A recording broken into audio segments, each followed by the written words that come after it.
Assalamualaikum warahmatullahi wabarakatuh. Alhamdulillah wassalatu wassalamu ala Rasulillah wa ala alihi washabbihi ajmain amma ba'd. Pertama-tama marilah kita panjatkan puji dan syukur pada Allah Subhanahu wa taala serta tidak lupa semoga terlimpah curahkan salawat dan salam kepada Nabi Muhammad sallallahu alaihi wasallam, kepada para istri, para keluarga, para sahabat, para tabiin, para tabiut tabiin. Mudah-mudahan kita yang hadir di sini dan kita doakan juga yang di luar sana untuk tetap mengikuti sunnah-sunnah Rasulullah Shallallahu Alaihi Wasallam. Alhamdulillah kita telah tiba di pertemuan yang berlanjut yang merupakan seri kajian seri yang membahas buku atau kitab 50 sebab doa tidak terkabul yang insya Allah akan disampaikan Ustazuna Ustadz Najmi Umar Bakar Hafizahullah yang sudah hadir di tengah-tengah layar Zoom kita. Alhamdulillah yang akan menyampaikan tema tidak memuji Allah dan bersolawat kepada Rasulullah Sallallahu Alaihi Wasallam. Ana tidak akan berlama-lama, kita sapa dulu Ustadz. Assalamualaikum Ustadz.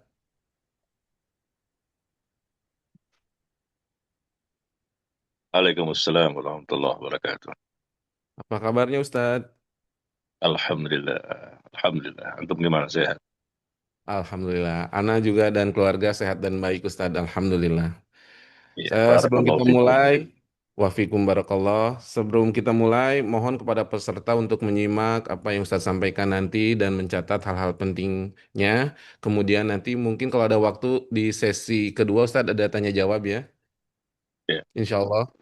Untuk itu insyaallah. dipersiapkan pertanyaan-pertanyaan yang nyambung dengan topik atau judul kajian kita malam ini. Untuk itu waktu dan tempat Anda persilakan. Tafadhol Ustadz. Ya.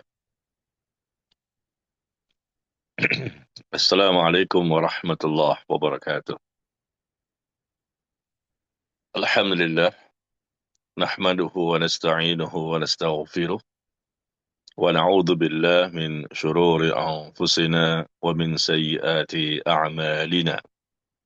Man yahdihillahu fala mudilla lahu wa man yudlil fala hadiya lahu. أشهد أن لا إله إلا الله وحده لا شريك له وأشهد أن محمدا عبده ورسوله صلى الله عليه وعلى آله وسلم. يا أيها الذين آمنوا اتقوا الله حق تقاته ولا تموتن إلا وأنتم مسلمون أما بعد.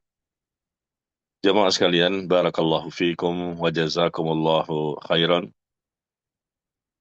Kita mulai dengan kalimat syukur kepada Allah. Alhamdulillah. Segala puji hanya bagi Allah Tabaraka wa Ta'ala. Di waktu malam hari di Indonesia ya. Di Indonesia di waktu malam hari. Sekarang sudah jam 8 lewat. Kita menyisihkan waktu, ya meluangkan waktu kita untuk kembali melaksanakan kewajiban kita.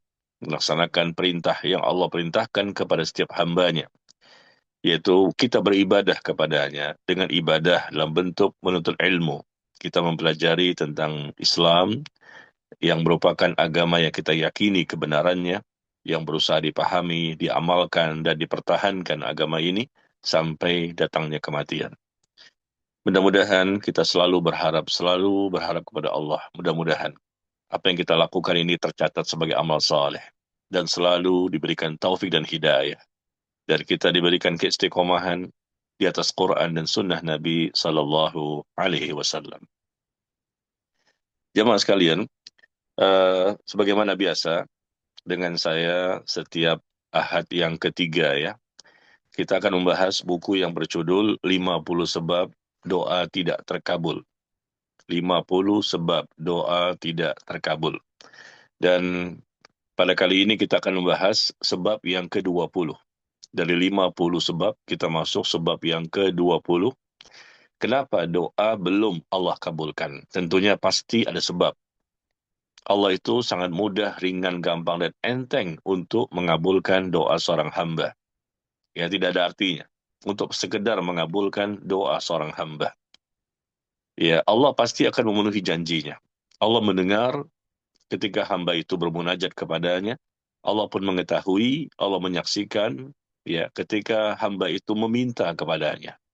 Tetapi ketika ternyata hamba itu memiliki penghalang-penghalang untuk terkabulnya doa, maka jangan salahkan Allah ketika Allah belum berkehendak, belum berkeinginan untuk mengabulkan doa dari hambanya. Allah akan mengabulkan doa hambanya, ya. Tetapi ketika hambanya itu memiliki penghalang, maka hendaknya hamba itu mengevaluasi, introspeksi diri. Apa penyebab doa yang dipanjatkan belum juga dikabulkan oleh Allah? Dan ini bukan karena ujian ya, bisa jadi karena ujian. Hamba itu diuji, dia tidak punya penghalang, tetapi Allah ingin menguji dia, kesabarannya. Tetapi umumnya manusia, ketika doa mereka belum diijabah oleh Allah, sepertinya bukan karena ujian. Ya, ketika manusia berdoa kepada Allah ini, sepertinya bukan ujian yang menyebabkan doa mereka belum dikabulkan. Bisa jadi sebagian besar manusia belum dikabulkan doanya karena dosa-dosa yang mereka lakukan atau penghalang-penghalang yang lain yang sangat banyak yang sudah kita bahas ya pada pertemuan-pertemuan sebelumnya. Mungkin makan dari makanan yang haram, mungkin berbuat dosa tapi belum bertaubat, mungkin tidak ikhlas, mungkin tidak sungguh-sungguh, mungkin tidak dengan penuh keyakinan dan lain-lain. Nah, kali ini kita akan melihat penyebab berikutnya. Kenapa doa belum juga Allah kabulkan? Yaitu tidak memuji Allah dan berselawat kepada Rasulullah Sallallahu Alaihi Wasallam. Ketika berdoa, ya tidak dimulai dengan tahmid, tidak dimulai dengan memuji Allah. Dan ketika berdoa pun tidak membaca salawat kepada Nabi Sallallahu Alaihi Wasallam. Nah, ini bisa jadi akibat karena ini sehingga Allah belum berkehendak. Seseorang ketika berdoa kepada Allah, kapan saja dan di mana saja, ya, bisa saja dia langsung mengatakan, Ya Allah, selamatkan aku. Boleh. Ya, kita katakan boleh. Tanpa mengucapkan tahmid, mengucapkan Alhamdulillah, ya, tidak memuji Allah terlebih dahulu, tidak mengucapkan selawat, langsung, Ya Allah, ampuni dosa-dosaku. Ya Allah, mudahkan urusanku. Ya, boleh seperti itu ya. Tetapi alangkah baiknya, ya, kalau kita berdoa, alangkah baiknya kita memulai dengan memuji Allah terlebih dahulu dan berselawat kepada Rasul Sallallahu Alaihi Wasallam. Jadi dimulai dengan apa? Bertahmid, memuji Allah, kemudian berselawat, kemudian baru kita menyampaikan hajat-hajat kita. Dan yang lebih baik lagi, setelah bertahmid, mengucapkan Alhamdulillah, ya minimal seperti itu. Kemudian kita berselawat. Yang lebih baik lagi adalah kita mengucapkan Asmaul Husna. Ya, kita bertawassul kepada Allah dengan menyebut-nyebut namanya. Setelah Alhamdulillah, wassalatu wassalamu ala Rasulillah. Kemudian Ya Hayyu Ya Qayyum, Ya Dzal Jalali wal Ikram, Ya Arhamar Rahimin. Nah, seperti itu. Baru kita sebutkan hajat kita. Setelah kita sebutkan hajat kita, dan lebih baik lagi ditutup dengan selawat, kemudian bertahmid kembali. Ini urutan yang terbaik yang disebutkan oleh para ulama. Urutan yang terbaik dalam berdoa. Insya Allah besar peluang untuk dikabulkan. Sekali lagi, ini yang terbaik ya. Pertama, kita bertahmid. Bertahmid ini bisa pendek, bisa panjang. Memuji Allah intinya. Setelah itu berselawat. Selawat juga bisa pendek dan panjang. Ya, kita lihat bagaimana Rasul pernah mengajarkan.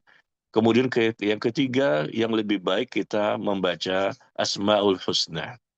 Ya, kita menyebut nama-nama Allah. Kita menyebut nama-nama Allah. Ya Razzaq, ya Ali, ya Kabir, ya atau mungkin ya Sami', ya Basir, atau mungkin ya Rahman, ya Rahim, ya Hayyu, ya Qayyum, ya Dzal Jalali wal Ikram. Nah, kemudian baru kita menyampaikan hajat-hajat kita, misalnya Allahumma ighfirli wali walidayya warhamhuma kama rabbayani saghira. Allahumma ighfirli wali walidayya warhamhuma kama rabbayani saghira. Nah, setelah ini selesai, hajat-hajat kita, doa-doa kita kita panjatkan, yang terbaik ditutup. Yang terbaik ditutup dengan kembali mengucapkan salawat. Ya, salawat itu bisa panjang, bisa pendek, ya. Minimal dengan Allahumma salli ala Muhammad. Allahumma salli ala nabiyyina Muhammad wa ala nabiyyina Muhammad. Minimal seperti itu. Nah, setelah itu tutup lagi dengan walhamdulillahi rabbil alamin. Ya, ini sebagai mukadimah dulu ya, supaya kita paham bahwa ada urutan-urutan tata cara doa yang disebut oleh para ulama, karena memang mereka melihat adanya dalil-dalil yang Rasul sampaikan, bagaimana cara berdoa yang terbaik. Ya, tetapi sekali lagi saya katakan dari awal bahwa ketika kita tanpa bertahmid dan tanpa berselawat pun, ya Allah pun mendengar doa kita dan bisa jadi juga mengabulkan doa kita. Tetapi kita katakan di sini di bukunya ya di halaman 123. Ketika tidak memuji Allah dan mengucapkan salawat kepada Nabi Sallallahu Alaihi Wasallam, bisa saja akan menjadi salah satu penghalang untuk diterimanya sebuah doa. Meskipun boleh, tapi bisa jadi menjadi satu penghalang. Nah, kenapa? Nanti kita lihat dalilnya setelah ini. Nah, kita mulai yang pertama dulu ya.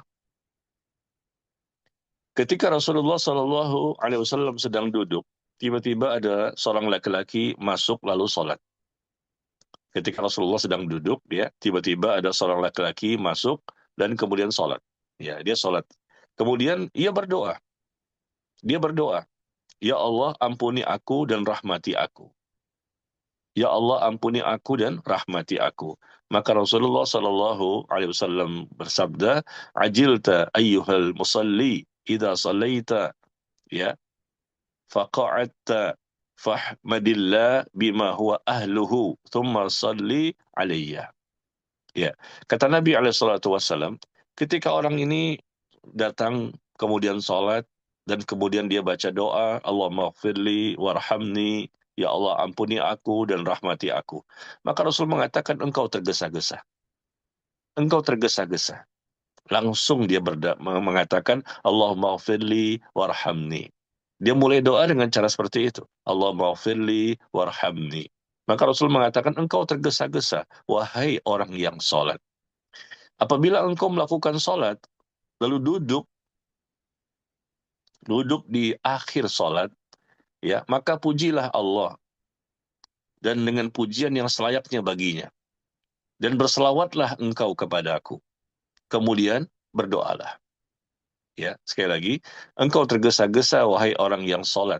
Apabila engkau melakukan sholat lalu duduk di akhir sholat, maka pujilah Allah dengan pujian yang selayaknya baginya.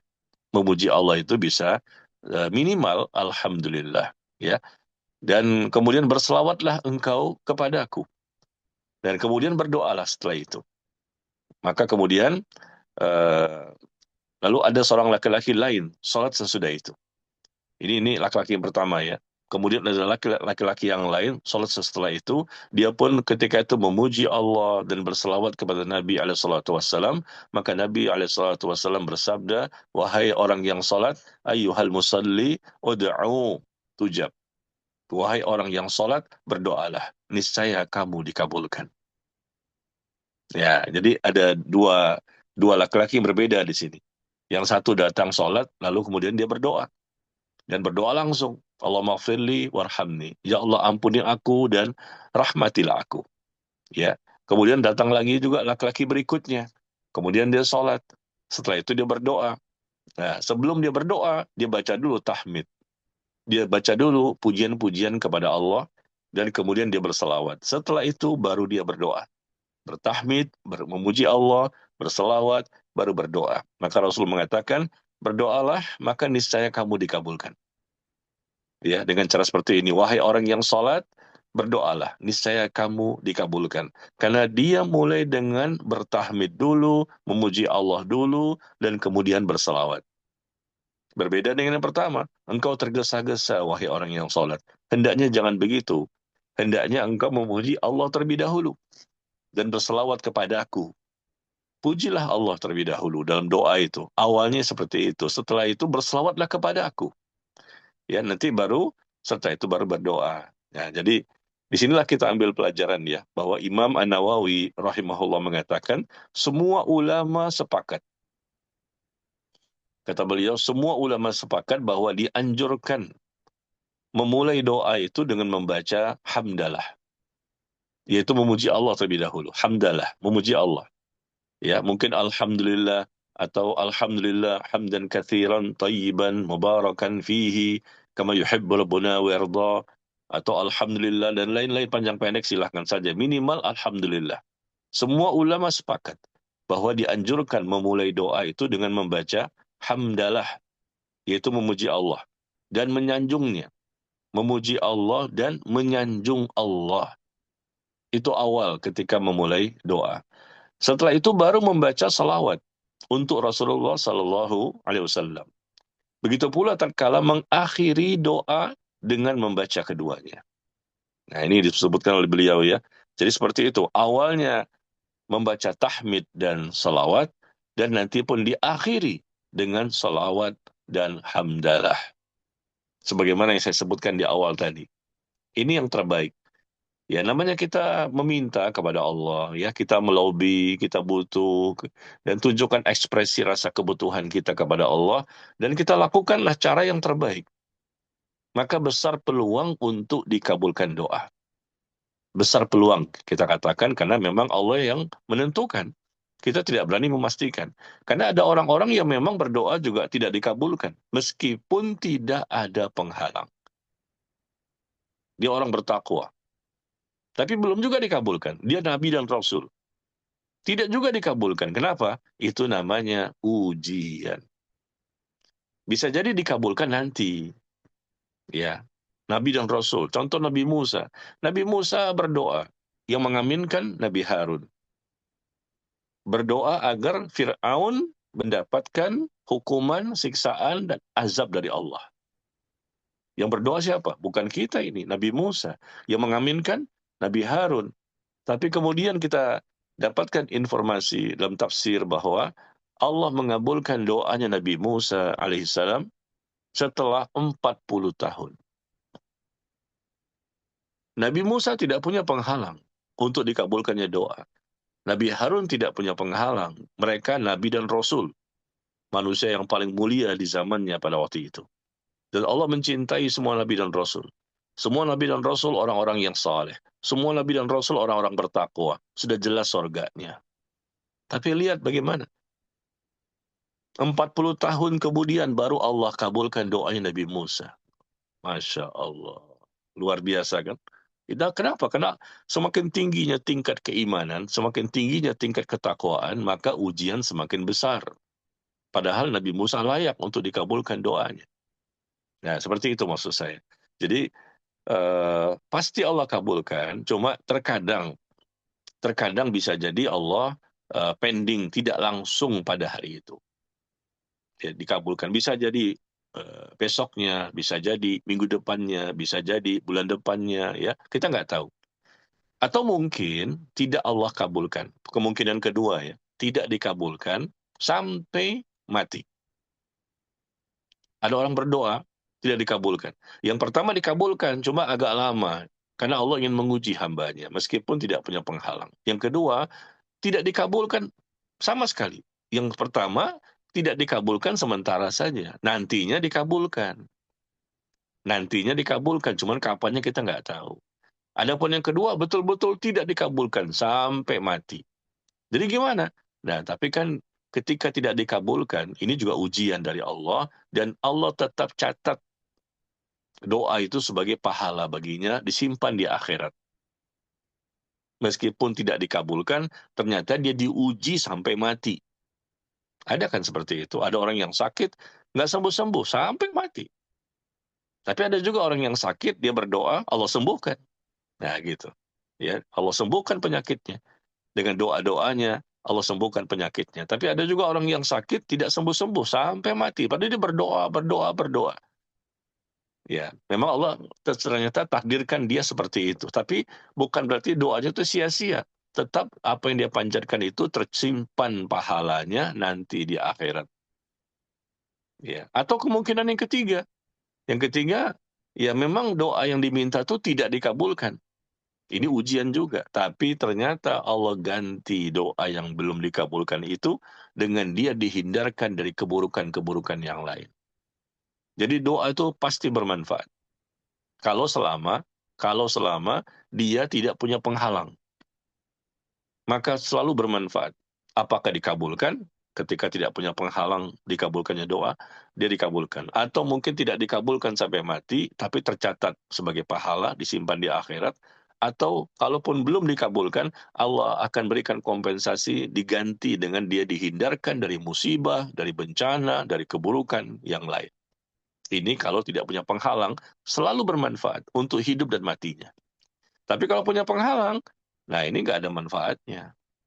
Tidak ada manfaat sama sekali. Berarti dia rugi.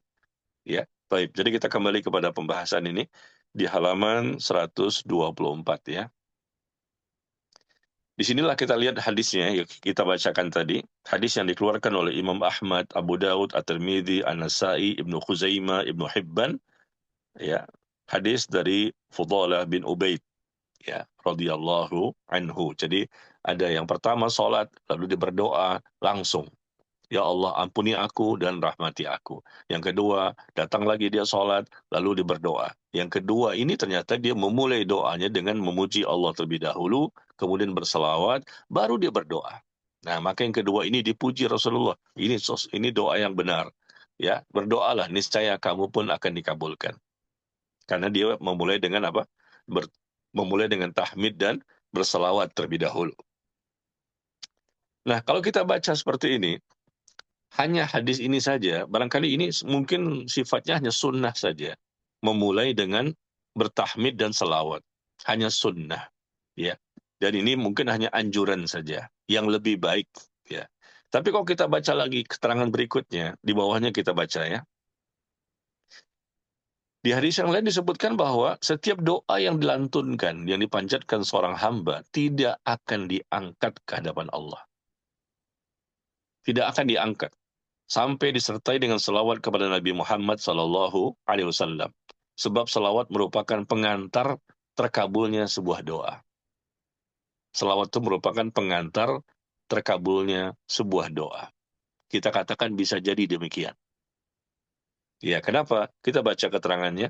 Ali bin Abi Thalib. Ali bin Abi Thalib radhiyallahu anhu berkata, setiap doa akan terhalang untuk dikabulkan hingga dibacakan salawat kepada Nabi Muhammad sallallahu alaihi wasallam dan keluarga Muhammad sallallahu alaihi wasallam. Ya. Jadi setiap doa akan terhalang untuk dikabulkan hingga dibacakan terlebih dahulu salawat kepada Nabi sallallahu alaihi wasallam dan keluarga Nabi Muhammad sallallahu alaihi wasallam. Ini kata Ali bin Abi Thalib. Begitu juga Umar bin Al-Khattab radhiyallahu anhu mengatakan, sesungguhnya doa itu akan tertahan di antara langit dan bumi. Doa itu akan tertahan di antara langit dan bumi, ya, tidak akan naik sesuatu pun darinya hingga engkau membaca terlebih dahulu selawat kepada nabimu sallallahu alaihi wasallam. Ya, saya ulangi perkataan sahabat yang kedua dari Umar bin Al-Khattab radhiyallahu an, sesungguhnya doa itu akan tertahan di antara langit dan bumi. Ya, tertahan dia. Tidak akan naik sesuatu pun darinya hingga engkau membaca terlebih dahulu selawat kepada nabimu Muhammad sallallahu alaihi wasallam. Nah, ini ungkapan perkataan dari sahabat ya, Ali bin Abi Thalib dan Umar bin Khattab. Yang menjelaskan kepada kita hendaknya kita membaca selawat supaya peluang yang besar untuk dikabulkan itu ya, peluang yang besar untuk dikabulkan itu oleh Allah ya, sangat memungkinkan. Ya, sangat memungkinkan karena disebutkan di sini ya dia tertahan di antara langit dan bumi. Maka Allah pun bisa jadi tidak mengabulkan doa seseorang hamba itu karena tertahan di antara langit dan bumi. Begitu juga perkataan dari Ali bin Abi Thalib, ya, tidak akan dikabulkan hingga engkau membaca selawat terlebih dahulu. Ini satu hal yang gampang sebetulnya ya. Tapi memang banyak kaum muslimin bisa jadi yang meninggalkannya atau mungkin lupa barangkali. Ya, maka pada malam hari ini kita mengingatkan kepada diri kita dan seluruh kaum muslimin yang mendengarkan kajian ini, marilah kita membiasakan diri dan merutinitaskan untuk membaca pujian-pujian kepada Allah terlebih dahulu, dan setelah itu kita membaca salawat kepada Nabi Muhammad sallallahu alaihi wasallam, dan kemudian setelah itu yang lebih baik lagi adalah kita membaca Asmaul Husna, nama-nama Allah yang baik. Kita sebut-sebut, kita panggil-panggil nama Allah yang baik. Allah memiliki nama-nama yang indah. Nah, setelah itu baru kita sampaikan hajat-hajat kita, lalu kita tutup dengan selawat kembali dan tahmid kembali yang terakhir. Nah, seperti itu ya. Jadi, sekali lagi bahwa bukan berarti bukan berarti kalau kita langsung tidak boleh. Ini perlu saya garis bawahi ya. Bukan berarti tidak boleh hukumnya haram. Tidak, tidak seperti itu. Ya harus tahmid dulu, harus selawat dulu. Kalau nggak begini haram. Kalau nggak begini pasti Allah tidak akan kabulkan doa. Bukan begitu maksudnya. Tapi kita katakan bisa jadi peluang untuk ya dikabulkan itu akan lebih besar kalau kita sertai dengan memuji Allah terlebih dahulu dan berselawat kepada Nabi Muhammad SAW. Bisa jadi peluangnya sangat besar. Tapi kita tidak berani mengatakan kalau seandainya tanpa tahmid, tanpa salawat, pasti dia tidak akan dikabulkan. Pasti sudah. Bahwa kita nggak berani mengatakan demikian. Karena buktinya banyak sekali contoh-contoh yang Rasulullah ya berdoa tanpa memuji Allah terlebih dahulu, tanpa membaca salawat terlebih dahulu. Para sahabat juga ada yang memberikan contoh seperti itu. Para tabi'in juga ada yang mengatakan memberikan contoh seperti itu. Atau para ulama-ulama setelahnya. Dia langsung mengucapkan kalimat-kalimat yang tidak dimulai dengan tahmid dan selawat. Jadi intinya di sini saya masukkan poin ini di sebab yang ke-20. Saya katakan bisa jadi ini penyebabnya. Kenapa? Karena ada ungkapan dari sahabat ini. Dari Ali bin Abi Thalib dan Umar bin Al-Khattab yang menyatakan bahwa tidak dibacanya selawat itu ya menjadikan besar peluang doa dari seorang hamba bisa jadi tidak dikabulkan oleh Allah. Ya, tapi ketika dia membaca selawat dan dimulai dengan tahmid juga, maka besar peluang untuk lebih dikabulkan. Ya, ketika orang itu sudah menjadi orang bertakwa, ya. Kalau orang bertakwa dia berdoa, tentunya mudah untuk dikabulkan oleh Allah. Ya, Allah akan cepat untuk mengabulkan doa dari orang yang bertakwa. Tapi kan kita belum bertakwa. Kita ini banyak sekali dosanya, pendosa berat bahkan, bukan pendosa ringan, pendosa berat. Dengan dosa-dosa di masa lalu, dosa di masa sekarang, besok berdosa lagi. Banyak sekali kita bukan orang bertakwa jauh dari perjalanan. Meskipun kita sudah berhijrah, kita sudah bertaubat, kita sudah berubah, penampilan kita, casing kita, pemahaman agama kita, tapi tetap kita harus selalu merasa kita tidak ada apa-apanya. Tetap kita harus selalu merasa tidak ada apa-apanya. Kenapa? Karena memang kita banyak sekali kekurangan. Kita tahu diri. Makanya cobalah, ya kita kalau berdoa itu kita lengkapi semuanya, kita sempurnakan. Bagaimana adab-adab dalam berdoa, bagaimana etika dalam berdoa, bagaimana supaya Allah akan lebih lebih apa namanya, lebih mengasihani hambanya. Allah lebih mengasihani hambanya. Karena Allah melihat hamba ini sudah berusaha maksimal untuk meminta, untuk memohon, untuk bermunajat, mengibah, ya minta-minta tolong dengan menangis, dengan merintih, dengan mengemis, meneteskan air mata. Boleh. Allah senang diperlakukan dengan cara seperti itu.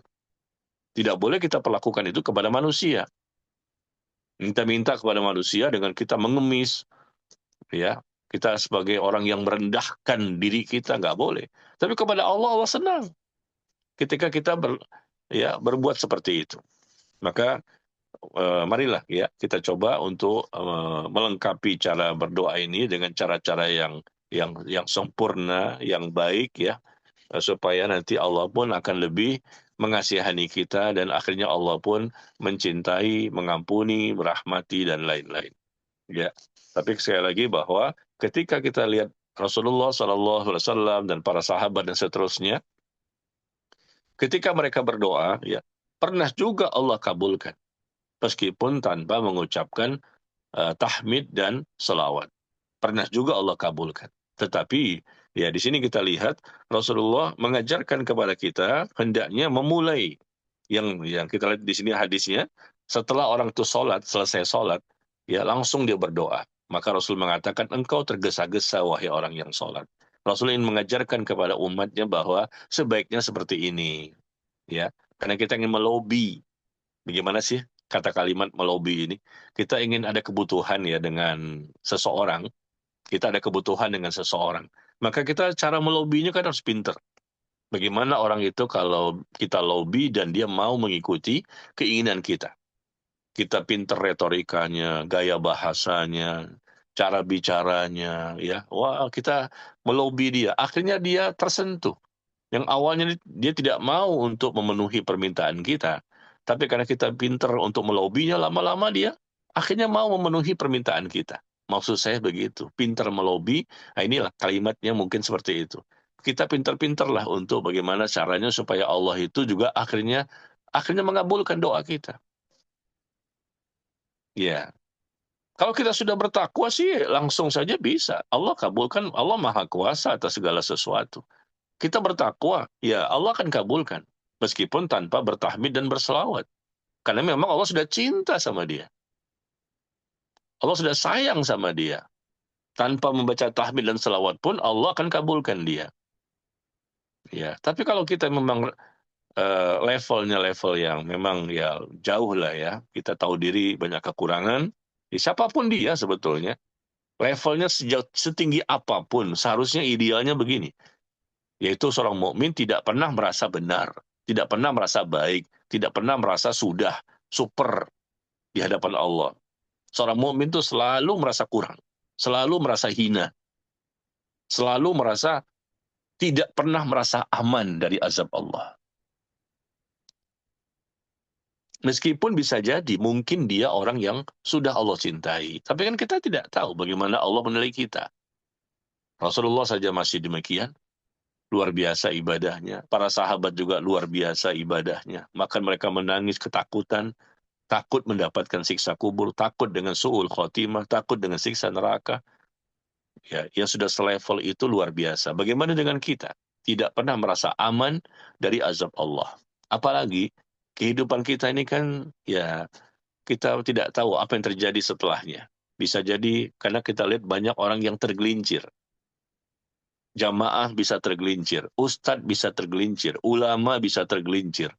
Awalnya bagus, baik, tapi besok lusa kita tidak tahu. Karena sebelum datangnya kematian, seseorang tidak tahu apa yang terjadi pada dirinya. Innamal a'malu bil khawatim. Sesungguhnya amal itu tergantung di akhirnya.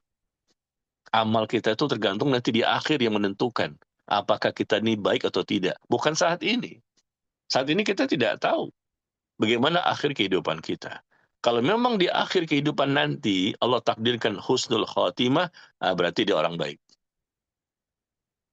Akidahnya benar, ibadahnya benar, meninggal sedang beribadah. Wah, Masya Allah, berarti memang dia orang baik. Selama ini Allah nilai dia orang baik sehingga Allah takdirkan dia husnul khotimah. Tapi kalau andai kata mungkin dari sekarang mungkin bagus, baik. Tapi ujung-ujungnya su'ul khotimah, mati yang buruk. Nah, berarti ini memang sebelumnya dia orangnya tidak baik. Allah itu maha adil, Allah tidak zalim pada hambanya. Tapi memang akhir kehidupan seseorang itu tergantung kepada kebiasaan sebelumnya. Bagaimana kebiasaan dia selama hidupnya sebelum datangnya kematian. Kalau sebelum datang kematian memang dia orang yang luar biasa, ya pantas mendapatkan ampunan dan rahmat dari Allah, pasti Allah kasih. Tapi kalau sebelum datangnya kematian memang dia orang yang banyak bermaksiat, ya orang munafik, orang kafir, zalim, fasik, nggak peduli kepada agamanya, ya tidak mau bertaubat, hatinya berpenyakit, hatinya kotor dan seterusnya. Nauzubillah. Ya kalau memang sebelum seperti itu ya wajar. Akhirnya di akhir kehidupannya dia mendapatkan su'ul khatimah. Ya, baik. Jadi kalau kita baca tentang salawat, sebetulnya banyak sekali ya keutamaan-keutamaan membaca salawat. Dan ini bukan eh, ketika kita sedang bermunajat saja kepada Allah. Ya, tapi kita juga ada pada waktu tertentu kita dianjurkan untuk membaca salawat. Ya, dianjurkan membaca dan memperbanyak salawat itu adalah sesuatu yang sangat dianjurkan terutama di malam Jumat atau di hari Jumat. Ya, membaca salawat ya sangat dianjurkan, disunnahkan di malam Jumat atau di hari Jumat. Dan kita bisa berselawat kapan saja, tapi di malam Jumat dan di hari Jumat lebih ditekankan. Begitu juga ketika kita selesai membaca ya azan yang dikumandangkan oleh muazin. Ketika muazin mengundangkan Allahu Akbar, asyhadu an la ilaha illallah dan seterusnya, kita ikuti suara muazin dan selesai la ilaha illallah, kita pun ikut suara muazin la ilaha illallah. Apa yang kita baca setelah itu? Setelah kita baca la ilaha illallah, maka Rasul menganjurkan kita baca apa? Salawat. Allahumma salli ala Muhammad wa ala ali Muhammad. Minimal seperti itu. Jadi baca doa setelah selesai mengikuti suaranya muazin. Iya. Setelah selesai mengikuti suara muazin tadi, kita berdoa. Summa sallu alayya. Setelah itu dia berselawat kepadaku. Setelah selesai, Allahumma salli ala Muhammad wa ala ali Muhammad. Ya, paling tidak minimal seperti itu. Kalau lebih baik lagi sampai innaka hamidum majid. Itu yang lengkapnya, bagus ya. Setelah itu, baru baca doa. Nah, ini kita lihat contohnya. Rasul menganjurkan mengikuti suara muazin sampai selesai la ilaha illallah, lalu berselawat kepada beliau. Setelah berselawat, baca doa. Allahumma rabba hadhihi ad-da'wati tammah was-salatil qa'imah ati Muhammadanil wasilah wal fadilah wa ba'athu maqaman mahmudan alladhi wa'adtah. Ya, kalau kita baca seperti ini, mengikuti suara muazin tadi sampai selesai, ya kecuali kalau hayya 'alas shalah, hayya 'alal falah, maka jawabannya la haula wala quwata illa billah. Nah, sampai la ilaha illallah tadi kita ikuti suara muazin yang mengumandangkan azan, lalu kita baca selawat terlebih dahulu. Karena Rasul mengatakan summa sallu alayya. Kemudian dia berselawat kepadaku. Ya, kemudian mereka berselawat kepadaku.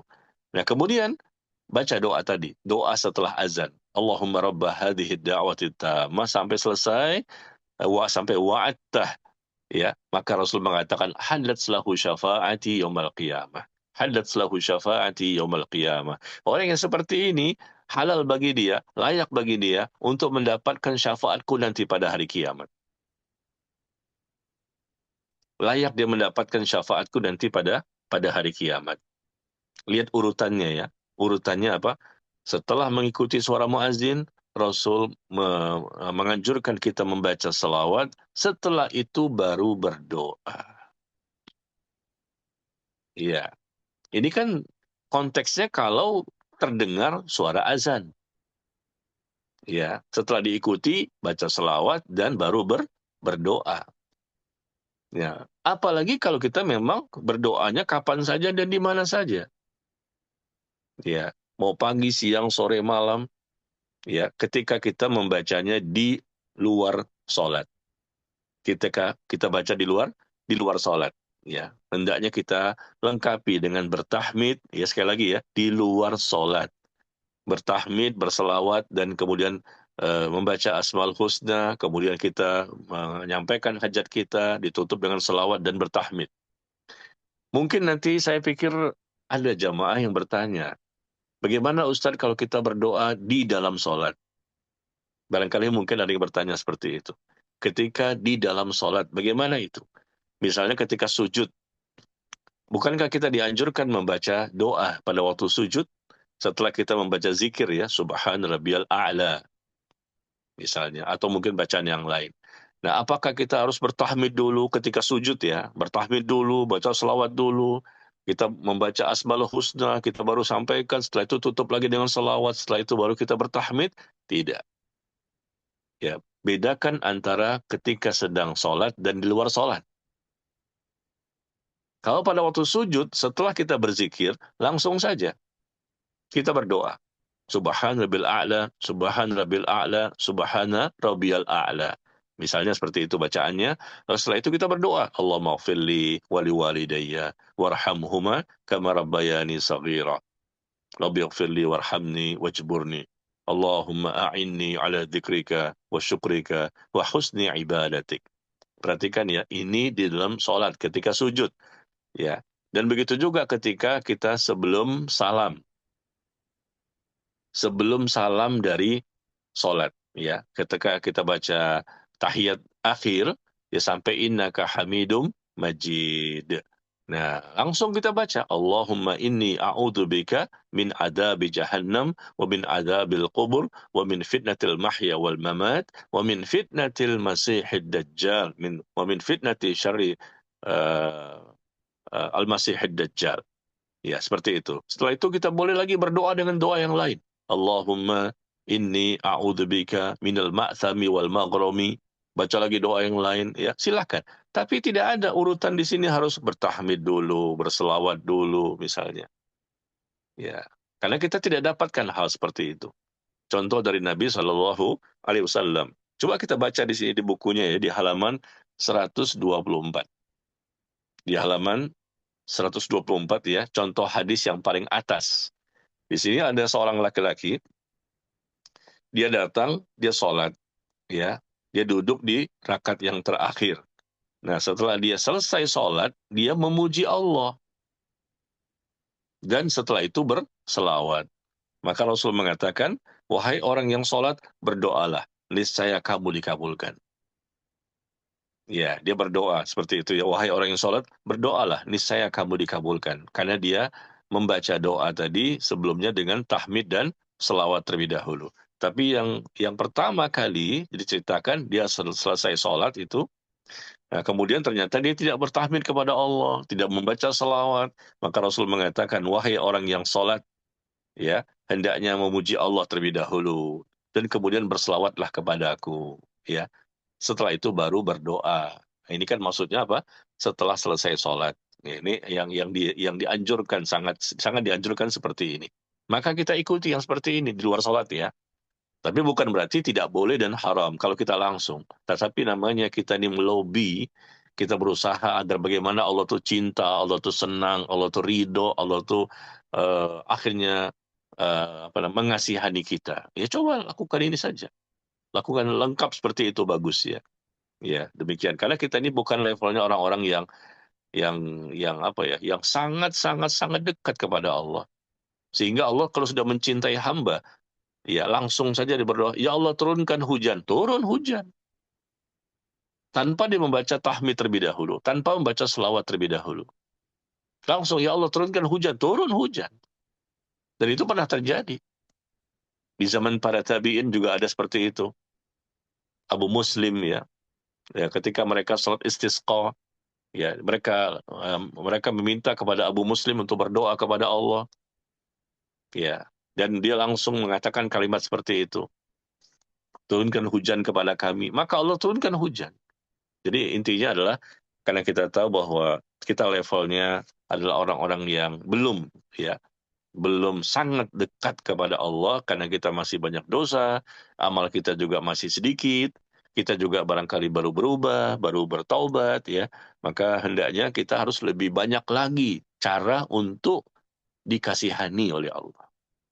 Kita harus lebih banyak lagi cara untuk supaya Allah lebih berkenan, ya, lebih berkenan untuk mengabulkan doa-doa kita. Itu maksud saya ya. Taib, saya rasa ini mudah dipahami, insya Allah. Tinggal kita praktekkan nanti ya, insya Allah. Ketika kita berdoa di waktu-waktu yang lain, maka hendaknya lebih baik kita mulai dengan kalimat seperti ini. Nah, sekarang kita buka sesi tanya jawab. Barangkali ada jamaah yang mau bertanya, saya persilahkan. Jazakumullah khairan Ustadz atas paparan materinya untuk poin ke-20. Untuk itu, karena Ustadz tadi sudah membuka, izin bertanya Ustadz, ada untuk berapa pertanyaan Ustadz? Ya, silakan.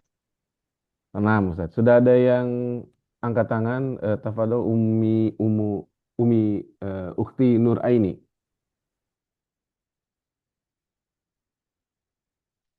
Assalamualaikum warahmatullahi wabarakatuh. Waalaikumsalam warahmatullahi wabarakatuh.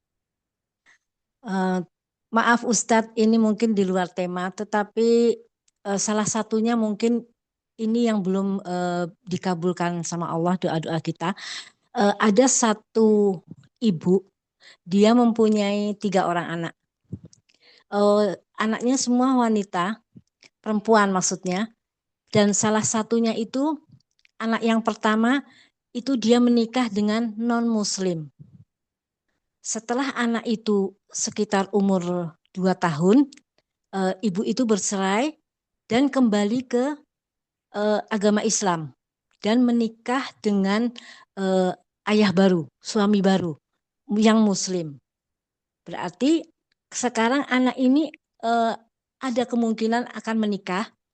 Apakah dia harus memakai nama ayah yang non-Muslim atau pakai nama ibu atau bagaimana Ustadz? Kita masih awam belum tahu itu. Yang kedua, kita sebagai seorang ibu, insya Allah diijabah sama Allah doa-doa kita. Apakah ada kemungkinan doa kita yang seorang ibu itu masih belum bisa dikabulkan karena sebab yang ke-20 itu? Terima kasih.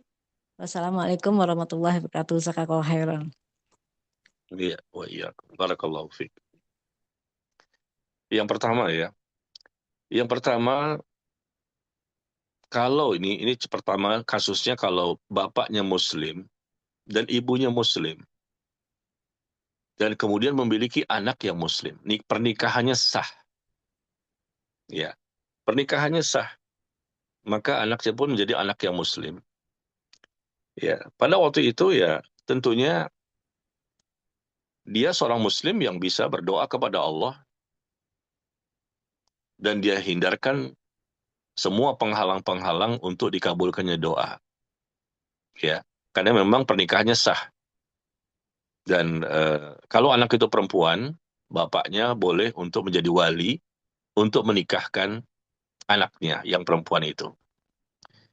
Tapi kalau andai kata bapaknya kafir, ya, dan ibunya Muslim, ini andai kata seperti itu.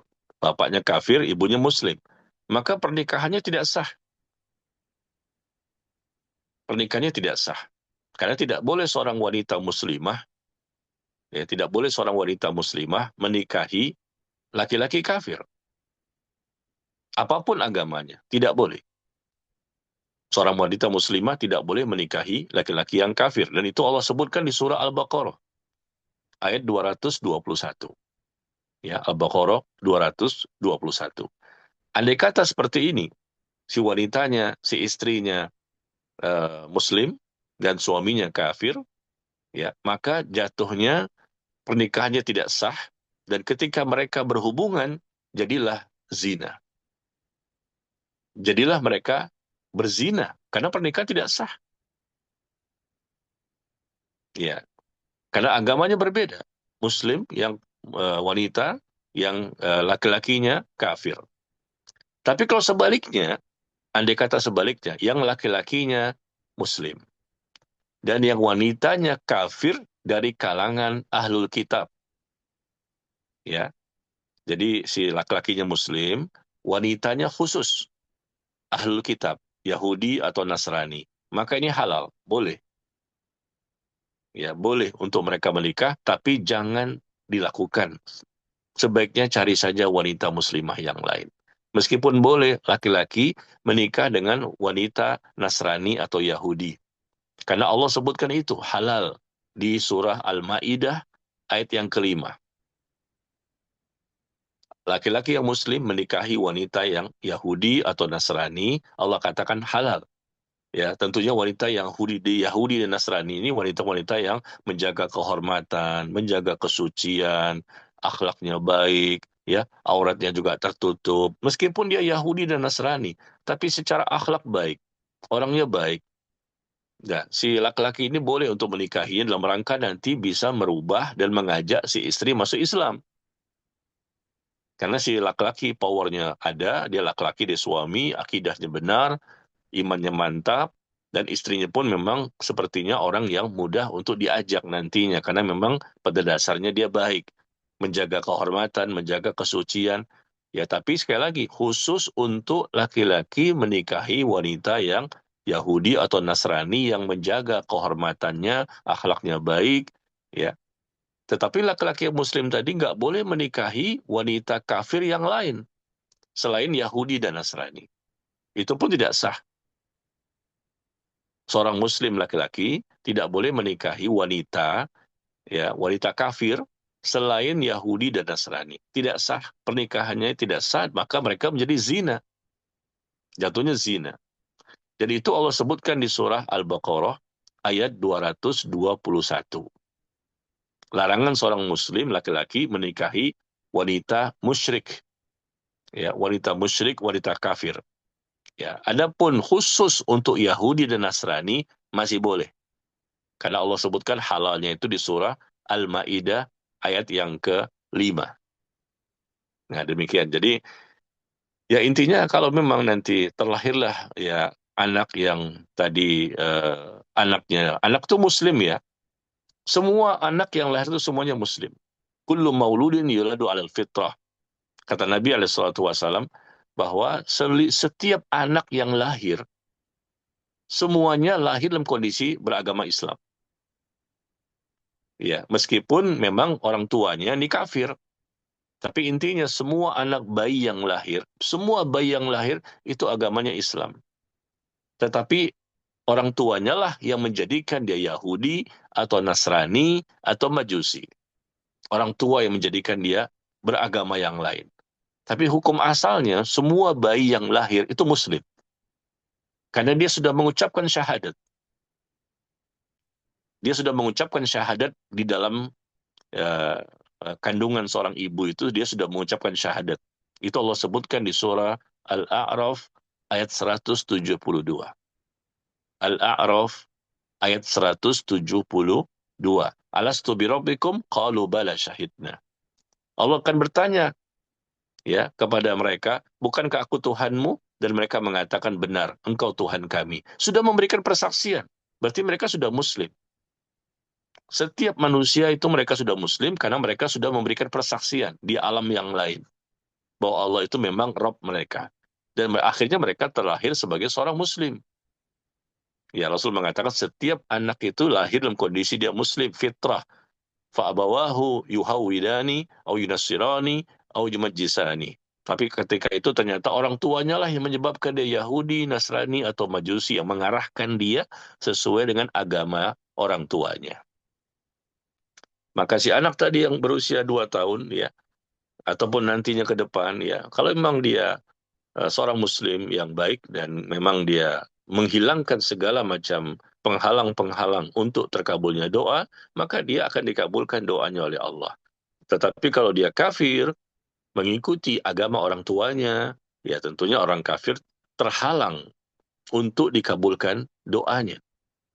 Ya orang kafir tidak akan Allah kabulkan, kecuali orang kafir ketika berdoa, berdoanya bukan kepada Allah kan, berdoanya kepada selain Allah. Allah tidak akan kabulkan, itu penghalang yang sangat besar, karena dia melakukan kesyirikan. Kecuali terkadang saja Allah kabulkan permintaan mereka, supaya apa? Supaya mereka semakin sesat. Karena mereka mengira bahwa doa mereka itu dikabulkan oleh Tuhan mereka. Padahal Tuhan mereka tidak bisa mengabulkan doa. Tuhan mereka manusia semuanya. Ya, berdoa kepada Nabi Isa. Nabi Isa yang mereka panggil dengan Yesus, itu manusia, bukan Tuhan. Berdoa kepada Buddha. Buddha itu manusia. Manusia, bukan Tuhan. Dewa-dewi, yang awalnya semua manusia. Satu-satunya sesembahan yang bukan manusia, hanya Allah. Satu-satunya agama di muka bumi ini, yang Tuhannya bukan manusia, hanya Allah. Allah bukan makhluk, bukan manusia. Tapi pencipta manusia, pencipta makhluk.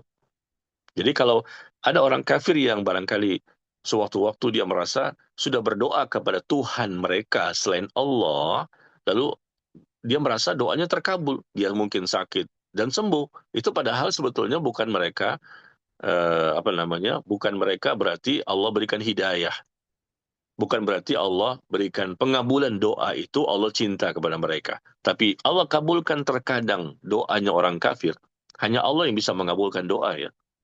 Allah terkadang mengabulkan doa mereka karena Allah ingin semakin mereka sesat. Karena mereka akan semakin meyakini bahwa bukan Allah yang mengabulkan, tapi Tuhan kami. Nah, ya, coba ini kan kita bicara dari sudut pandang Islam ya. Allah sebutkan di surah Al-Ahqaf, surah ke-46, ayat yang kelima. Di surah ke-46, ayat yang kelima. Allah sebutkan waman adallu mimman yad'u min dunillah ma la yastajibu lahu ila yaumil qiyamah wa hum an du'aihim ghafilun. Ya, surah ke-46 ayat yang kelima. Kata Allah tabaraka wa taala, siapakah orang yang lebih sesat dibandingkan orang yang mereka berdoa, menyeru, meminta kepada selain Allah. Yang mana Tuhan-Tuhan mereka itu, kata Allah, tidak akan bisa mengijabah doa mereka sampai hari kiamat. Siapa yang lebih sesat? Inilah orang yang paling sesat. Ya, mereka bodoh sekali. Kata Allah demikian, sesat, tidak paham, tidak mengerti. Di mana mereka berdoa kepada selain Allah, di mana Tuhan-Tuhan mereka itu, kata Allah, tidak akan bisa mengijabah doa sampai hari kiamat, dan mereka lalai dari memperhatikan doa mereka. Ya, jadi Tuhan-Tuhan mereka tidak bisa mengijabah. Tapi kenapa mereka terkadang Allah kabulkan? Terkadang mereka merasa, saya berdoa dikabulkan kok dengan doa kepada Tuhan saya. Agama ini, agama itu, agama ini, agama ini. Nah, kita punya referensi. Allah mengatakan bahwa mereka tidak bisa mengabulkan doa. Karena Tuhan-Tuhan mereka itu semua ciptaan Allah juga. Karena mereka manusia semua. Tapi terkadang Allah kabulkan doa mereka, orang-orang kafir ini, dalam rangka agar mereka semakin yakin bahwa yang mengabulkan Tuhan mereka, bukan Allah. Sehingga akhirnya mereka semakin percaya, semakin sesat. Ya, dan akhirnya bisa jadi kalau sampai mati seperti itu, ya mereka berarti mendapatkan siksa yang kekal abadi selama-lamanya. Ya, jadi seperti itu. Wallahu a'lam bishawab. Yang kedua adalah seorang ibu kalau berdoa untuk anaknya, ya kita paham bahwa seorang ibu, orang tua, ya, maka mereka ini memiliki kans, peluang yang besar sekali untuk terkabulnya doa bagi anak-anaknya. Kenapa? Karena Rasul sallallahu alaihi wasallam sudah menyebutkan, "Thalathu da'watin mustajabat la syakka fihinna, da'watul walid ala waladih." Ada 3 golongan manusia. Di buku ini pun juga disebutkan ya, hadis itu. Ada 3 golongan manusia. Kalau mereka berdoa kepada Allah, maka Allah akan kabulkan permintaannya. 3 golongan manusia yang dikhususkan. Pertama, doanya orang tua untuk anaknya. Ya, jadi manusia banyak. Tapi ada disebutkan 3 golongan. Kalau mereka berdoa kepada Allah, peluang lebih besar untuk dikabulkan doanya. Pertama, doanya orang tua untuk anaknya. Termasuk ibu, termasuk bapak. Kalau mereka berdoa untuk anaknya, maka kata Rasulullah, ya mustajab, dikabulkan oleh Allah. Yang kedua, siapa golongan kedua? Yaitu wada'watul musafir. Orang yang sedang di kondisi perjalanan, keluar kota, keluar daerah, musafir, dia safar. Kalau dia berdoa, maka peluang yang besar untuk dikabulkan doanya. Yang ketiga, wada'watul mazlum. Orang yang sedang dizolimi. Ya, orang yang sedang dizolimi sama orang lain, lalu dia mendoakan keburukan kepada orang tersebut, maka Allah akan kabulkan permintaannya. Statusnya sedang dizolimi ya. Statusnya sedang dizolimi. Kalau dia mendoakan keburukan, maka besar peluang untuk dikabulkan doanya. Dalam hadis yang lain disebutkan lagi wada'watus shaim. Doanya orang yang sedang berpuasa. Ya, sedang berpuasa, lalu dia berdoa kepada Allah, maka peluang yang besar juga untuk dikabulkan doanya. Nah, berdasarkan hadis inilah, maka sesuai dengan ibu pertanyaan tadi, bahwa doanya ibu apakah memiliki kans peluang yang besar untuk dikabulkan? Iya. Apalagi jika ibu itu ibu yang salehah, ibu yang bertakwa, ibu yang dekat kepada Allah, dan Allah pun mencintainya. Ya besar peluang untuk dikabulkan. Siapapun ya orang tuanya itu, siapapun. Siapapun. Yang penting, memang dia berdoa kepada Allah, bukan kepada selain Allah. Dan dia, si ibu ini, juga menghilangkan penghalang-penghalang untuk terkabulnya doa. Jangan sampai dia cuma modalnya saja, saya sebagai ibu, saya sebagai orang tua, hadisnya ada. Kalau saya berdoa, Allah akan kabulkan permintaan saya. Iya, tapi kalau dia punya penghalang, kan dikatakan peluang yang besar, mustajab. Ketika memang dia soleha. Andai kata nih ya, mohon maaf, andai kata si ibu ini memang punya peluang yang besar. Tapi ternyata dia makanannya haram, minumannya haram, nafkahnya haram. bagaimana bisa dikabulkan? Nafkahnya, duitnya haram. Cara mencarinya dengan menghalalkan segala macam cara. Meskipun dia orang tua, berdoa untuk anaknya. Atau misalnya dia ternyata belum juga bertaubat dari dosa-dosa. Dosanya begitu banyak si ibu ini. Mungkin dia juga tidak sholat, terbukanya aurat, dan melakukan perbuatan yang lain. Akhirnya dia berdoa kepada Allah, tidak juga dikabulkan untuk anaknya. Karena dia punya penghalang. Padahal dia punya kans, peluang yang besar ini. Dia punya modal sudah. Punya saham di situ yang besar peluang untuk dikabulkan. Tapi karena dia punya penghalang-penghalang, ya akhirnya Allah pun tidak kabulkan permintaannya. Nah, jadilah wanita yang soleha, ibu yang baik, ibu yang taat, ibu yang bertakwa, ya, ibu yang memang selalu berusaha memperbaiki dirinya dan menghilangkan penghalang-penghalang untuk dikabulkannya doa. Demi Allah, sudah banyak contohnya. Mau berikan contoh? Di salah satunya Al-Imam Al-Bukhari. Imam Bukhari itu masa kecilnya matanya buta. Imam, ya, yang banyak meriwayatkan hadis, rahimahullah. Matanya buta ketika masih kecil. Maka ibunya berdoa setiap malam, setiap hari berdoa, setiap malam berdoa. Agar anaknya ini yang masih kecil ini Allah kembalikan penglihatannya menjadi baik, bisa melihat kembali. Ya, ibunya berdoa setiap malam. Dan si ibunya memang ya beda lah, ibunya Imam Bukhari ya, soleha insya Allah. Ya, minta kepada Allah di malam hari, dia berdoa, dia menangis segala macam. Sebagai ibu sudah punya peluang yang besar untuk dikabulkan doa, tambah lagi dia mendekatkan diri kepada Allah. Akhirnya Allah kembalikan penglihatan anaknya bisa melihat kembali dengan sebab doa ibunya. Ya, kisah-kisah seperti ini banyak di masyarakat dengan sebab doa ibu. Bapak juga bisa mendoakan anak, ibu juga bisa mendoakan anak. Siapa di antara mereka yang lebih dekat kepada Allah? Merekalah yang punya peluang untuk lebih besar, ya, peluang untuk dikabulkannya doa. Ya, barangkali itu. Wallahu a'lam bishawab. Jazakumullah khairan Ustadz atas jawaban pertanyaannya. Barakallahu fiikum. Izin bertanya Ustadz, apakah masih bisa pertanyaan Ustadz? Ya, silakan. Nah, ini ada Anda tawarkan dulu bagi yang ingin bertanya langsung. Silahkan langsung saja bertanya. Kalau tidak ada, Anda bacakan pertanyaan ini Ustadz dari eh, chat Ustadz. Ya. Mungkin sedikit di luar tema Ustadz. Izin bertanya di luar tema. Ini pertanyaan dari Amerika Ustadz.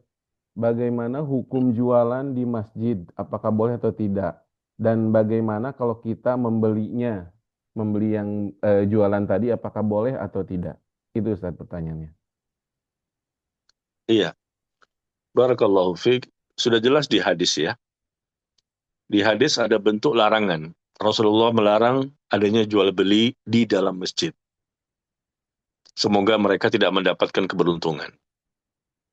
Ya, tidak boleh. Hukumnya haram melakukan jual beli di dalam masjid. Dan ketika kita sudah tahu hukumnya seperti itu, Rasul melarang, lalu kita membelinya. Ya tentunya kita juga jadi berdosa. Si penjualnya berdosa, si pembeli pun berdosa. Dan tidak ada keberkahan. Meskipun kelihatannya si penjual ini mendapatkan keuntungan. Ya, dia mungkin dapat untung karena jualan di masjid. Maka tidak boleh. Meskipun untung tapi nggak ada keberkahan. Kita kalau tahu hukumnya, bahwa ini memang tidak boleh, maka jangan kita membelinya di dalam masjid. Hendaknya kita belinya di luar dari masjid. Ya. Jadi, kenapa tidak boleh seperti itu? Karena Rasul menginginkan masjid itu pasar akhirat, bukan pasar dunia. Di masjid itu tempat-tempatnya untuk beribadah, tempat berzikir, tempat baca Quran, tempatnya sholat. Jangan sampai adanya ritual atau kesibukan-kesibukan duniawi dalam rangka untuk bisnis, ya, jual beli, sewa menyewa. Jangan ada di situ, nggak boleh. Hendaknya kita menghindar. Kalau mau jualan ya keluar dari masjid dulu. Kalau kita membeli, kita ingin membeli, keluar dulu dari masjidnya supaya berkah, supaya halal dan tidak dianggap berdosa. Insya Allah bisa seperti itu. Ya, jadi untuk jual beli dalam masjid ini banyak sekali, bukan sekedar ini ya. Ada barang gitu kita bawa ke masjid, masuk ke masjid nih, berapa barang ini bagus nih, terjadilah ya dia beli barang, ya dia ambil barangnya, ini duitnya. Atau mungkin dia transfer langsung, ada ijab kabulnya itu, akadnya itu dalam masjid. Nah, itu nggak boleh seperti itu. Atau mungkin bukan dibawa barangnya dibawa ke dalam masjid, bukan begitu. Zaman sekarang kan beda ya. Kita bisa berjual beli dengan handphone, transaksinya dalam masjid, itu pun nggak boleh. Kan sama saja jual beli. Kita membeli sesuatu di masjid, misalnya kita pesan apa ya, kata orang sekarang kan pakai GoFood ya, pesan makanan dari masjid, ya nanti makanannya diantar ke masjid. Ketika kita mesannya itu pakai GoFood misalnya, di Indonesia kan begitu ya, kita pesan pakai sosial media, pakai apa namanya internet ini, kita pesan sesuatu dan kita beli di situ, kita transfer uangnya, lalu diantar kemana tujuannya, diantarnya ke masjid atau mungkin diantarnya ke rumah, diantarnya ke kantor. Tapi ketika mesannya itu dari masjid, itu nggak boleh. Kenapa? Karena kita transaksi kan, jual beli di situ menggunakan sosial media. Jadi tidak mesti harus barangnya ada, ya. Karena di zaman sekarang ini bisa jadi jual beli dalam bentuk yang lain dengan sosial media. Ya, kita pesan sesuatu dengan handphone kita untuk membeli sesuatu, beli apa saja. Terjadi transaksi di situ. Dan kemudian barang ini bisa jadi diantar juga ke masjid atau mungkin diantar ke tempat yang lain. Tapi kan proses transaksinya itu di masjid. Nah, Rasul melarang hal seperti itu. Tidak ada keberuntungan. Semoga Allah tidak memberikan keberuntungan kepada mereka. Tidak ada keberkahan bagi mereka. Ya, maka hindari ketika ada bisnis jual beli, ya jelas-jelas ada transaksi di situ, jual beli atau sewa menyewa, tidak boleh di masjid. Hendaknya kita lakukan di luar masjid, karena masjid itu tempat ibadah yang dikhususkan menjadi pasar akhirat, bukan pasar dunia. Ya, demikian. Wallahu a'lam bishawab. Jazakumullah khairan Ustadz atas jawaban pertanyaannya. Barakallahu fikum. Ini ada satu pertanyaan lagi dari Amerika, Ustadz. Ya. Ustadz, apakah doa ibu atau orang tua dikabulkan agar anaknya dapat mendapat menantu atau keturunan yang baik? Tetapi di sini, maksudnya di luar negeri, eh, orang tua mengizinkan atau menganjurkan anaknya untuk berpacaran, untuk bisa saling mengenal. Karena ya memang begitu kultur di luar negeri. Terima kasih atas nasihat Ustadz. Iya. Barakallahu fiik. Orang tua pasti menginginkan anaknya mendapatkan pasangan hidup yang baik. Kita muslim kan? Ya tentunya cari yang muslim. Jangan cari pasangan yang kafir. Ya, cari yang muslim. Tapi muslim yang mana dulu? Tentunya muslim yang baik agamanya, baik akhlaknya, ya, dia punya rasa takut kepada Allah. Nah, jadi ketika orang tua, ibu ataupun bapak berdoa untuk anaknya, ya Allah berikanlah jodoh yang baik untuk anakku. Ya, misalnya anaknya laki-laki misalnya, berikanlah jodoh kepadanya, wanita yang solehah, yang baik untuknya, dunianya dan akhiratnya. Berikan kepadanya jodoh yang baik dari wanita yang salehah, ya, yang kuat agamanya, yang benar pemahamannya, yang bisa bersama dengan anak ini bisa membina rumah tangga yang sakinah, mawaddah warahmah dan seterusnya. Ya boleh. Dan gitu tentunya harapan orang tua ya. Namanya ikhtiar, berdoa kepada Allah karena memang Allah yang menentukan segala-galanya. Ya, kita minta supaya Allah memberikan jodoh yang terbaik untuk anak kita laki-laki maupun anak yang perempuan. Tapi yakinlah, yang penting yakin ya. Hilangkan penghalang-penghalang untuk terkabulnya doa dan yakin Allah itu maha kuasa atas segala sesuatu. Allah akan kabulkan. Allah akan akhirnya memberikan calon menantu yang terbaik. Yang kita inginkan Allah berikan. Yang penting kita tadi hilangkan semua penghalang-penghalang untuk terkabulnya doa dan kita memintanya dengan ekspresi rasa butuh, ya, dan kita yakin dengan doa kita bahwa Allah itu mampu dan Allah Maha Kuasa atas segala sesuatu, ya, maka nanti kita lihat Allah akan berikan itu. Adapun tadi dia katakan bagaimana kalau pacaran dulu, karena kulturnya di sana barangkali seperti itu, pacaran dulu, ya. Pacaran tidak boleh dalam Islam, ya. Tidak boleh jamaah sekalian. Pacaran dalam Islam tidak boleh. Karena pacaran itu pasti kan ada perbuatan-perbuatan yang bisa menimbulkan dosa. Mereka jalan bersama, ngobrol berdua-duaan, ya, tanpa mahram, lalu berpegangan barangkali bersalaman, atau yang lainnya. Tidak boleh. Pacaran yang halal itu adalah ketika sudah menikah. Itu pacaran yang sesuai syariat. Setelah menikah baru pacaran. Tapi kalau sebelumnya, istilah syariat itu ta'aruf, bukan pacaran. Ta'aruf, saling mengenal, itu boleh. Tapi bukan pacaran. Kalau pacaran kan istilahnya kalau berjalan bersama-sama, berdua-duaan, ya, tanpa mahram, lalu mereka juga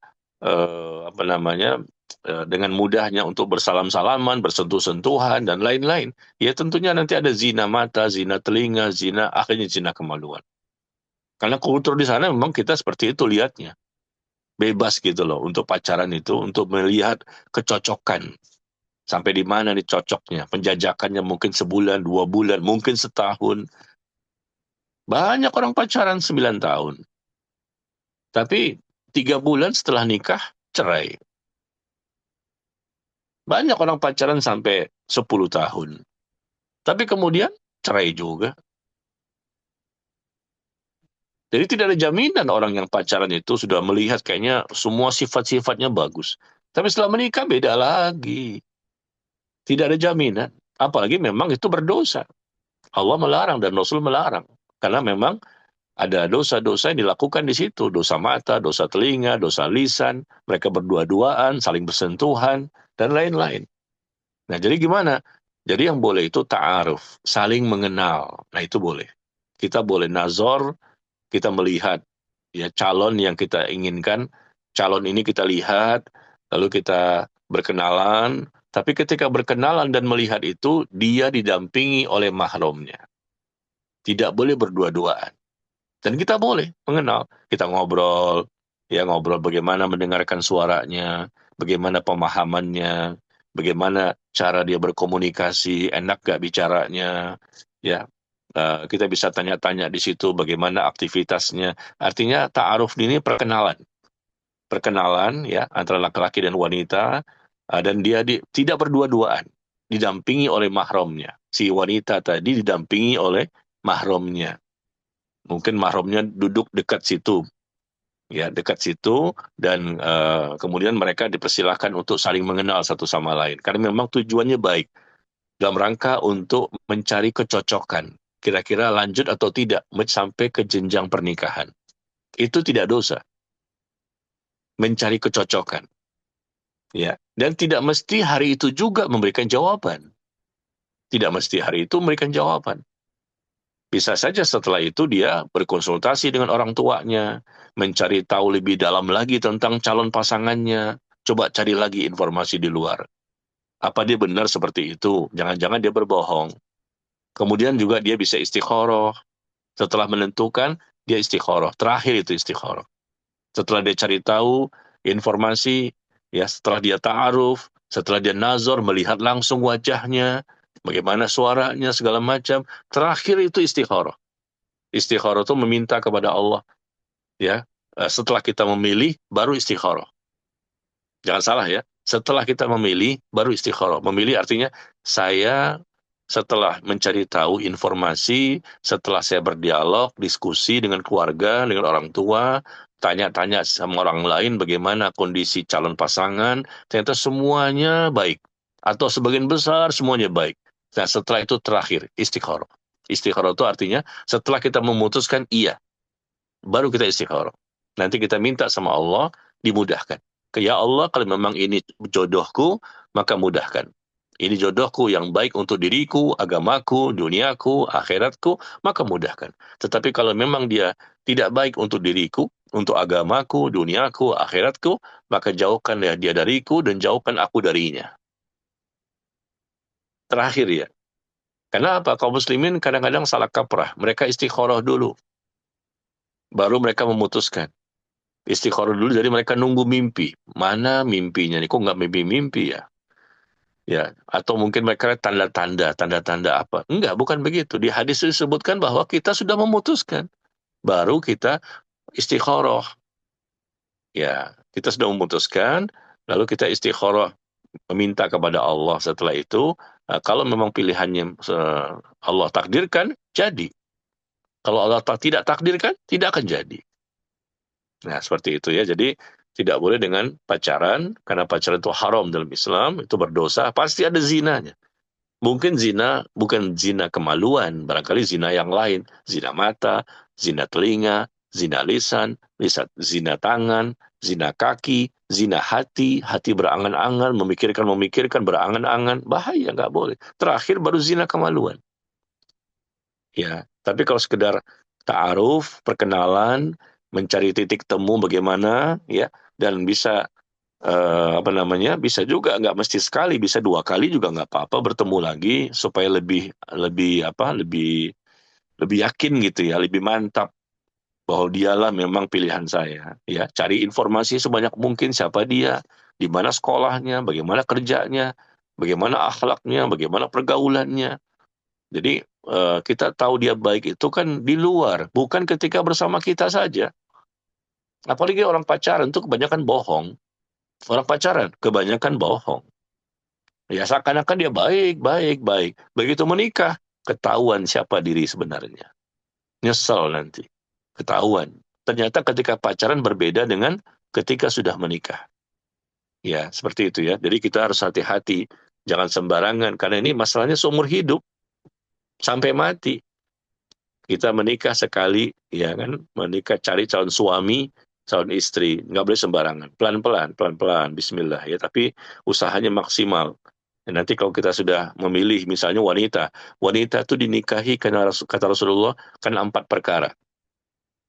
Seorang wanita dinikahi karena 4 perkara, karena kecantikannya, karena kekayaannya, karena nasabnya, dan karena agamanya. Fazfar bitatiddin taribat yada. Pilihlah yang lebih dominan dari sisi agama, maka engkau akan beruntung. 4 perkara dalam memilih seorang wanita menjadi seorang istri. Ya, bisa jadi pertama apa? Karena kecantikan, kekayaan, nasabnya, dan agama. Maka pilihlah yang lebih dominan, kata Rasulullah, yang dari sisi agamanya, engkau akan beruntung. Jadi kita pilih dulu. Nanti baru kita istikharah. Cari informasi sebanyak-banyaknya. Begitu juga ketika memilih calon suami. Kata Rasul SAW di hadis bahwa apabila datang kepada kalian, idza ja'akum man tardawna dinahu wa khuluquhu fa'ankihuhu. Apabila datang kepada kalian seorang laki-laki yang kalian sukai, agamanya bagus, akhlaknya bagus, maka nikahkan dia. Nikahkan dia dengan anakmu. Standar untuk laki-laki itu 2 sebagai calon menantu. Yaitu apa? Agamanya bagus dan akhlaknya bagus. Ya jangan sampai salah satunya nggak ada. Kadang-kadang agama bagus, tapi akhlaknya nggak bagus. Tapi kalau kadang-kadang juga akhlaknya bagus, agamanya nggak bagus. Ya, carilah kita berusaha maksimal, agama dan akhlaknya bagus. Yang sempurna tentunya tidak ada. Tapi paling tidak lebih banyaklah kebaikannya dibandingkan kesalahan atau keburukannya. Itu cara memilih ya. Insya Allah kalau kita sudah standarnya agama, ya maka berkah. Standarnya agama, Allah mudahkan. Standarnya agama, maka Allah mudahkan, Allah berikan keberkahan, dan Allah berikan kelanggengan dalam rumah tangga itu. Dia sakinah, mawaddah, warahmah, dan mereka pun nantinya bisa menegakkan ketakwaan di rumah tangganya, bisa mereka menegakkan sunnah. Pemahaman sunnah jangan sampai ya, jangan sampai tidak memiliki pemahaman sunnah ini. Kita sudah mengikuti syariat, mengikuti ajaran Nabi. Ajaran yang Nabi pahami, ajaran yang Nabi amalkan. Jangan sampai memilih pasangan yang juga memang dia muslim sih, tapi pemahamannya berbeda dengan kita. Ternyata dia banyak melakukan kesyirikan. Dia Muslim tapi banyak melakukan kekufuran. Ternyata dia banyak liberalnya. Ternyata dia juga banyak kebid'ahannya. Ya jangan. Pemahaman penting. Nomor satu juga pemahaman. Akhlak dan agama tadi. Ya, jangan sampai pemahamannya tidak sesuai dengan apa yang Rasul pahami. Yang para sahabat pahami. Berbeda pemahaman nanti tidak akan berkah. Ya, karena salah dalam cara memahami, salah dalam beragama, sehingga Allah pun tidak akan berikan keberkahan. Berkah itu kan kalau di atas ketakwaan. Takwa itu kapan? Kalau sesuai dengan cara beragama yang benar. Itu mengikuti Rasulullah Shallallahu Alaihi Wasallam dan para sahabatnya. Ya, demikian ya. Eh, Barangkali sampai di sini pertemuan kita jamaah sekalian ya. Semoga bermanfaat dan Allah mudahkan kita dalam segala urusan kita, baik urusan dunia dan urusan akhirat nanti. Demikian, wassallallahu ala nabiyyina Muhammad walhamdulillahi rabbil alamin. Subhanakallahumma wa bihamdika asyhadu an la ilaha illa anta astaghfiruka wa atubu ilaik. Wassalamualaikum warahmatullahi wabarakatuh. Waalaikumsalam warahmatullahi wabarakatuh. Jazakumullah khairan dan barakallahu fikum. Terima kasih Ustadz sekali lagi atas materi yang sudah diberikan, kemudian jawaban-jawaban atas pertanyaan-pertanyaan yang tadi diajukan dari para peserta kajian. Ana mewakili Bumiku Mengaji memohon maaf apabila kepada semua peserta kajian dan kepada Ustadz apabila ada kekurangan dalam pembawaan kajian malam ini. Insya Allah kita akan bertemu di pekan ketiga Ahad selanjutnya melanjutkan topik 50 sebab dosa ini. Dan Ana sedikit menyampaikan informasi untuk kajian besok malam melanjutkan Sirah Nabawiyah dengan topik peristiwa perjalanan Nabi dan Nabi Sallallahu Alaihi Wasallam menuju Mekah yang akan dimulai pada pukul 20.30 karena kita ada pergeseran waktu sholat Isya ya. Jadi kita mulainya lebih lambat 20.30. Diharapkan kehadiran dari para peserta untuk mendapatkan ilmu yang berkah tentunya. Untuk itu Anda tutup kajian malam ini. Subhanakallahumma wa bihamdika asyhadu alla ilaha illa anta astaghfiruka wa atubu ilaik. Assalamualaikum warahmatullahi wabarakatuh.